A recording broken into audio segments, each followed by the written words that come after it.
Napahiwalay si JM sa isa sa pinakamalalapit na kaibigan niyang si Fiang. Like si Piang ho, si La JP, sila Jaren po. Na sila ho yung mga teens na madalas kong makasama.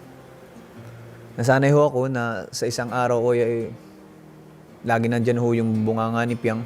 Sa naging bonding naman ng adult housemates kung saan dumalaw si Fiang ay isang mensahe naman ang ipinahatid ni JM. I miss someone.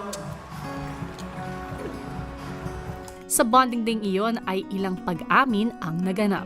Pero bakit hindi mo ko pinansin?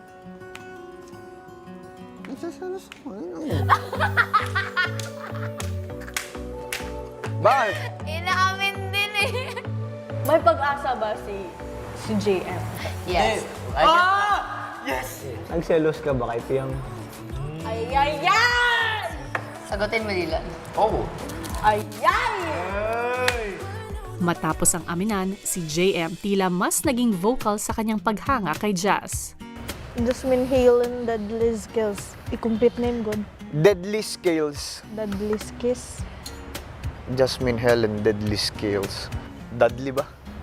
Dudley's Kills. Deadly. Mas gusto kong deadly. Bakit? Nakakapatay na patay siya. Kakamatay ang kanyang mga mata. Ay, ay, ay! John Mark Ibarra. Jasmine Helen, Deadly Scales. Bastos ka ha. Gusto niya daw dead Bakit kasi dead? daw sabi ko, nakakapatay ba si Ate Jazz? Pero simula ho, umanga ho ako sa kanya, kuya. Aminin ko ho sa inyo. Mula ho nung napansin ko na po sa kanya na halos ate ho siya, nagpapaka-ate dito sa bahay. Kasi nakikita ko ho sa kanya kung paano mag-alaga yung mama ko. Sa physical, kuya, kahulmaho ng mukha niya, yung ermat ko, kaya kahit di ho kami nag-uusap, ninanakawan ko lang ho ng tingin. Humahanga na ho ako sa taong yun, yung mga linggo na ako po yung task leader, yung sa balsa po. Kasi doon ko po una po ako nakaramdam ng magseselos nga, kuya, na di ko ho maintindihan ba't yun yung nararamdaman ko, ba't magseselos ako, kuya. Pinupunto ko sa akin ni Jazz kung bakit hindi ko ho siya pinapansin nung linggong yun. Aminin ko sa inyo, sinadya ko talaga yun na hindi ho siya pansinin ng time na yun kasi gusto kong iwasan, kuya, gusto kong pigilan kung ano po yung napipil ko na po yung about sa kanya. Yung... Anong gusto mo itanong kay Jazz? Jazz, gusto mo ba si JM? Tanong mo. Ay, Ate Jazz, gusto mo ba si JM from JM? Sagot agad ah. Walang tarang isip Ate Jazz ah. Oo agad ah. Hindi pa nga tapos yung question. Naka-oo agad. Ano pa? Ano pa gusto mo? Gwapo ba si JM? Wala. Oo agad. Marami hong pagkakataon na nagkakaroon po rin po kami talagang interaction kasi dito lang naman po kami sa loob ng bahay, kuya. Nag-give up na ako. Hindi ka na ako pinipigilan kung ano nararamdaman ko eh.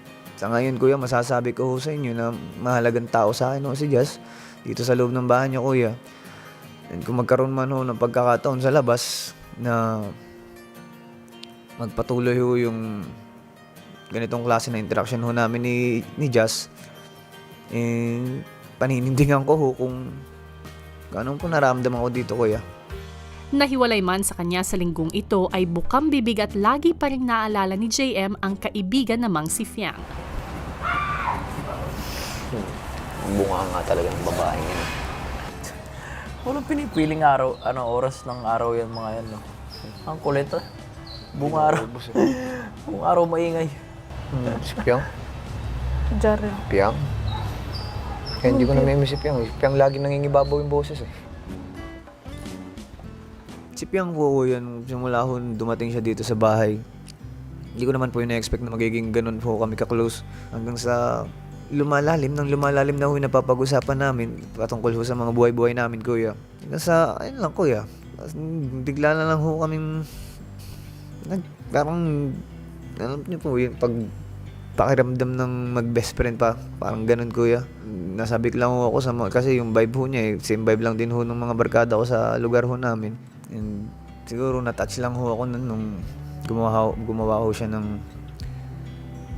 nitong something ho nung araw ho, nung birthday ko. Simula ho nun, ang laki na ho ng pagpapalagaw kay Piang kasi hindi ko po inaakala na maisip niya yun.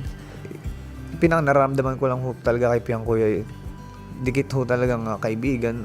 As in, baga best friend kuya, ganun, close friend. Saan pa nga kaya hahantong ang pakikitungo ni JM kina Jazz at Fiang sa mga susunod